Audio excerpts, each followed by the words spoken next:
सोचो, एक कैदी की छाती को जमीन पे घुटने से दबाकर उसके नाक में रबर ट्यूब डाली जा रही है। फिर उस रबर ट्यूब से दूध तब तक अंदर डाला जाएगा जब तक उसके फेफड़े पूरे दूध से न भर जाएं और वो दूध उसकी आखिरी सांस न छीन ले। वेल आई नो, ऐसी सजा तो हम अपने दुश्मन के लिए भी ना सोचें, पर मानो या ना मानो, ऐसा सच में हुआ है हमारे देश की आजादी के लिए लड़ने वाले क्रांतिकारी महावीर सिंह के साथ, जिन्हें काला पानी में अंग्रेजों ने इसी तरह मारा था। पर वो अकेले नहीं थे, ऐसी मौत हमारे काफी सारे क्रांतिकारियों को दी गई थी। वेल हेलो दोस्तों, मैं हूं फैक्ट भाई और आज हम देखेंगे सजाए काला पानी, जिसने मौत को भी तड़पाया था। पर आखिर क्यों इसे काला पानी की सजा कहा जाता था और क्यों डरते थे लोग इससे, आइए देखते हैं। तो काला पानी सुन के आपके दिमाग में सबसे पहले क्या आया? कोई जमीन जिसके आजू बाजू का पानी काला है? वेल, मैं कहूंगा आप 50% सही हो। अब ऐसा क्यों, ये जानने के लिए पहले अंडमान का ये फोटो देखो। इसका पानी कुछ कुछ काला दिख रहा है, करेक्ट, पर ऐसा सच में नहीं है। अंडमान का पानी ओरिजिनली ग्रीनिश ब्लू है, जो दूर से काला दिखता है क्योंकि वहाँ के पानी के नीचे क्ले यानी चिकनी मिट्टी का डिपोजिशन ज्यादा है। पर बाकी का 50% सच इससे बहुत ही अलग है। ये समझने के लिए चलो पहले एक फैक्ट सुनाता हूँ। एंड द फैक्ट इज, आज भी तिरुपति मंदिर में ऐसे पुजारी को अंदर नहीं आने दिया जाता जो इंडिया से बाहर किसी भी फॉरेन कंट्री को विजिट कर चुका है, क्योंकि हमारे धर्म सूत्र में ये क्लियरली लिखा गया है कि अगर कोई भारतीय पानी की सीमा लांघता है यानी समुद्र उल्लंघन करता है तो वो अपना वर्ण, जाति और पुनर्जन्म का अधिकार खो देता है। इसीलिए उसका समाज से बहिष्कार करना ही सही है। समाज से निकाल दिए जाने के डर से लोगों ने उस समय समुद्र यात्रा करना बंद कर दिया था। अगर कोई पानी की सीमा को लांघने का साहस करता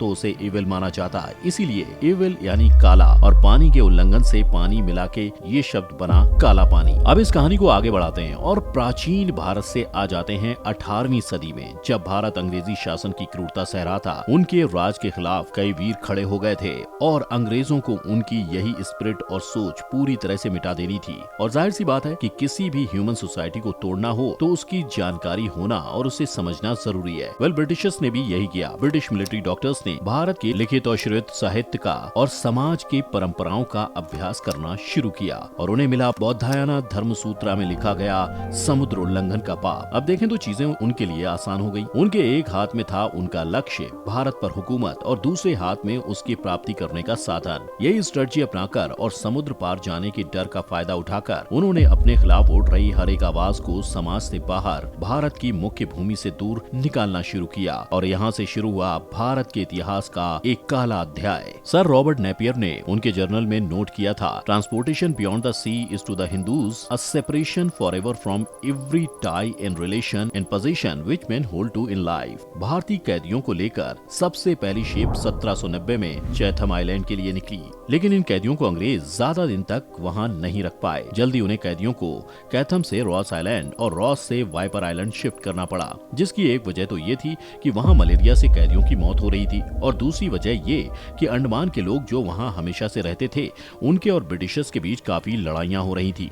इन आइलैंड्स पर एक साथ 50 कैदियों के पांव में लोहे की जंजीरें बांधी जाती थीं ताकि कोई वहां से भाग न जाए। कैदियों से उन्हीं की जेलें बनवाई गईं, उन्हीं के हाथों से उनकी मौत लिखवाई गई, उनके गले के फंदे बनवाए गए। और ये काफी नहीं था कि ब्रिटिशर्स की मौज के लिए उन्होंने आलीशान घर भी बनवाए। पर जहाँ एक तरफ अंडमान में ये सारी चीजें हो रही थी, वहीं दूसरी ओर भारत में 1857 की स्वतंत्रता की पहली लड़ाई लड़ी जा रही थी। पर अंग्रेजों को इससे एक ऐसा तमाचा पड़ा जिसने उनकी आंखें खोल दी। हिंदुस्तानियों के दिलों में जली चिंगारी से अंग्रेज क्रांतिकारी डरने लगे। उन्हें ये समझ आया कि अगर उन्हें जीतना है तो ना सिर्फ उन्हें लोगों को जंजीरों में रखना पड़ेगा, पर सबको सॉलिटरी कन्फाइनमेंट यानी एकांत कारावास में डालकर पूरी तरह तोड़ना पड़ेगा, क्योंकि अब ना भारतीयों को समुद्री यात्रा का डर था और ना समाज से बेदखल होने का। उन पर सिर्फ आजादी का दीवानापन था। यही देख अंग्रेजों को भारतीयों में ऐसा आतंक फैलाना था कि कोई भी सर न उठा पाए। लेकिन ये आतंक फैलाने के लिए वाइपर जेल अब छोटा पड़ रहा था, तो 13 सितंबर 1893 में ब्रिटिश गवर्नमेंट ने पोर्ट ब्लेयर पर सेल्यूलर जेल बनाने का हुक्म दिया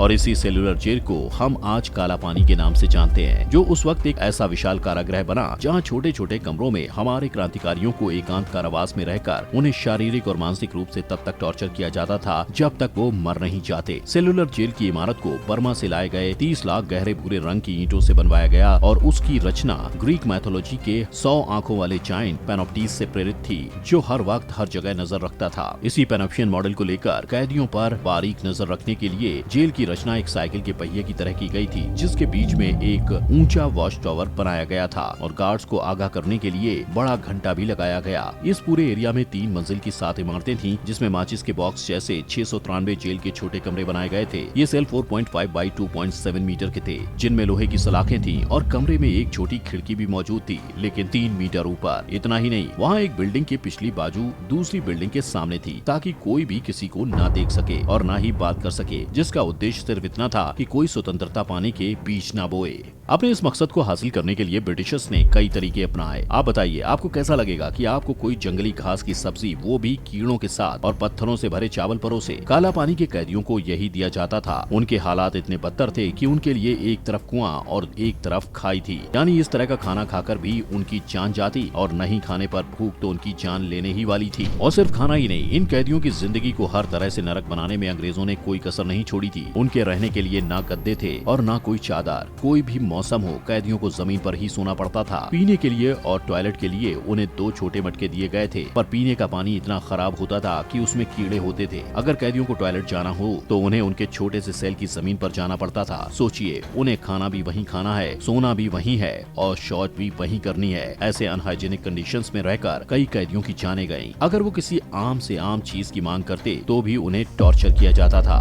नरक से बदतर हालातों में रहने वाले इन कैदियों से वहाँ जानवरों की भांति काम करवाया जाता था। इसका सबसे बड़ा उदाहरण क्रांतिकारी उल्लासकर दत्ता की कहानी है, जिन्हें एक दिन जेलर बैरी ने ओखल घुमाकर 3 लीटर तेल निकालने को बोला, जबकि एक बैल भी पूरे दिन में सिर्फ 2 लीटर तेल निकाल सकता है। इसलिए उल्लासकर ने ऐसा करने से मना कर दिया, पर इंसानियत से नाता तोड़ चुके जेलर बैरी ना कहाँ सुनने वाला था, तो उसने उन्हें हाथों से छत पर लटकाया और 3 दिन तक बिना खाने पीने के लटकाए रखा। जिसके बाद जब उन्हें होश आया तो वो मानसिक रूप से अस्थिर हो चुके थे। पर ये सिर्फ एक टॉर्चर नहीं, वहाँ कैदियों से मिल में घंटों घंटों तक पिसाई करवाना, बिना आराम के कैदियों से कई दिनों तक बागवानी करवाना, नारियल की जटा से फैब्रिक और रस्सी बनवाना, कालीन, कपड़े और टॉवल बनवाना, ऐसे सारे काम करवाए जाते थे। और अगर कोई ये करने में नाकाम होता तो उन्हें बेड़ियों में डालकर या उन्हें लटकाकर बुरी तरह कोड़ों से पीटा जाता। पर ब्रिटिशर्स के हर तरह से क्रांतिकारियों की हिम्मत तोड़ने की कोशिश के बावजूद क्रांतिकारियों ने आजादी पाने की आग को बुझने नहीं दिया। कैदियों ने आंखों से और बॉडी लैंग्वेज से बात करना शुरू किया, जिससे वो वहाँ से भागने की प्लानिंग करते थे। पर जैसे मैंने बताया, आसपास सिर्फ समंदर ही समंदर था, तो ये पकड़े जाते थे और फिर या तो फांसी से मौत नसीब होती या फिर गोलियों से उनके शरीर को छलनी कर दिया जाता था और कैदियों के शवों को सीधे पानी में फेंक दिया जाता था। ब्रिटिशर्स के इसी अमानवीय बर्ताव और हिंसा के खिलाफ आवाज उठाते हुए कई कैदी भूख हड़ताल पर चले जाते थे, जिन पर पहले तो ध्यान नहीं दिया जाता था, पर फिर उन्हें जबरदस्ती खाना खिलाकर मौत के घाट उतार देना ब्रिटिशर्स का पेशा था। इस तरह की हिंसा अगले 90 सालों तक चलती रही। पर ट्विस्ट तो तब आया जब वर्ल्ड वॉर 2 के वक्त जापानी सेना ने इस द्वीप पर कब्जा कर लिया और ब्रिटिशर्स को यहाँ बंदी बना दिया और जंग खत्म होते ही इस जेल का इस्तेमाल हमेशा के लिए बंद हो गया। 1947 में इन द्वीपों को इंडियन मेनलैंड के साथ जोड़ दिया गया। आज वहाँ एक म्यूजियम है जो इस बात की गवाही देता है कि ब्रिटिशर्स भारतीय क्रांतिकारियों से इतना भयभीत थे कि उन्हें एक ऐसा जेल बनाना पड़ा जहां उनके भीषण कृत्य से सारे भारतवासी कांप उठे। पर ना ऐसा हुआ, ना वो क्रांतिकारियों को रोक पाए और इसी एहसास ने अंग्रेजी शासन को खत्म किया। इस जगह में आज भी उन शहीदों की सांसें गूंज रही हैं जिन्होंने भारत की आजादी के लिए अपनी जान दे दी। हमें शायद ही कभी उन क्रांतिकारियों का दीवानापन समझ आए कि आखिर कहां से आती थी उनमें इतनी ताकत, कहां से आता था अपने देश पर मर मिटने का जुनून, जो उन्हें इस तरह के जुल्म सहकर भी शांत रहने की हिम्मत देता था। यहाँ भले ही सेल्यूलर जेल की दीवारें खत्म हो, पर सेल्यूलर जेल के अफसाने नहीं। आपको ये वीडियो पसंद आया हो तो इसे लाइक जरूर करें, इससे कुछ सीखने को मिला हो तो इसे शेयर जरूर करें और आगे के सफर के लिए मेरे चैनल को सब्सक्राइब कर लें। जय हिंद।